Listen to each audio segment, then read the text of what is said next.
राधा साहस जुटाकर जब कृष्ण से अपने मन की बात कह ही रही थी, तभी अचानक सुदामा वहाँ आ पहुँचे। उनके चेहरे पर चिंता साफ झलक रही थी। सुदामा ने हाँफते हुए कहा, कृष्ण, अभी अभी बुरी खबर मिली है। बृजभान काका ने तुम्हें तुरंत बुलाया है। यह सुनते ही राधा का हृदय धड़क उठा। कृष्ण बिना कुछ कहे राधा की ओर देखते हैं और दोनों तुरंत बरसाना की ओर चल पड़ते हैं। जब वे राधा के घर पहुँचते हैं तो देखते हैं कि आंगन में बहुत से लोग इकट्ठा हैं। माहौल भारी है। बीच में बृजभान काका खड़े हैं, चेहरे पर क्रोध, आंखों में कठोरता। नंद बाबा और यशोदा मैया भी वहाँ मौजूद हैं, लेकिन उनके चेहरे पर उलझन है। उन्हें भी नहीं पता कि आखिर हुआ क्या है। राधा और कृष्ण आगे बढ़ते हैं। राधा अपने बाबा के पास जाकर विनम्रता से पूछती है, बाबा क्या हुआ है? आपने कृष्ण को इतनी शीघ्रता से क्यों बुलाया? पूरा आंगन खामोश हो जाता है। कुछ पल बाद बृजभान काका गुस्से में कहते हैं, कृष्ण ने बरसाना में घोर अनर्थ किया है। यह सुनकर सब स्तब्ध रह जाते हैं। राधा की आंखें फैल जाती हैं। नंद बाबा और यशोदा मैया एक दूसरे की ओर देखते हैं। बृजभान काका आगे कहते हैं, कृष्ण ने एक बैल की हत्या की है और ग्वालों में यह पाप ब्रह्म हत्या के समान माना जाता है। यह वही बैल था जिसे कृष्ण ने पहाड़ पर मारा था जब वे राधा के लिए फूल तोड़ने गए थे।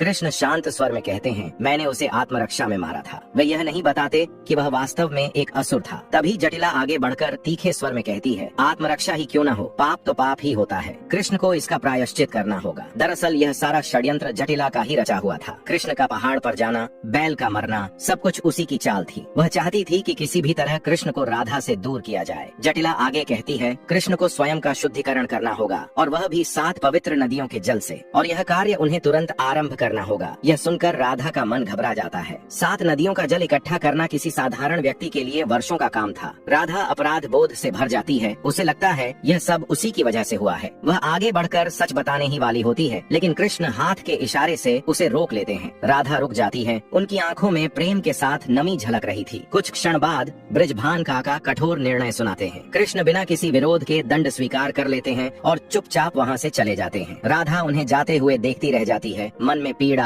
आंखों में प्रश्न। अब राधा कृष्ण को इस दुविधा से कैसे बचाएगी? जानने के लिए देखें नेक्स्ट पार्ट।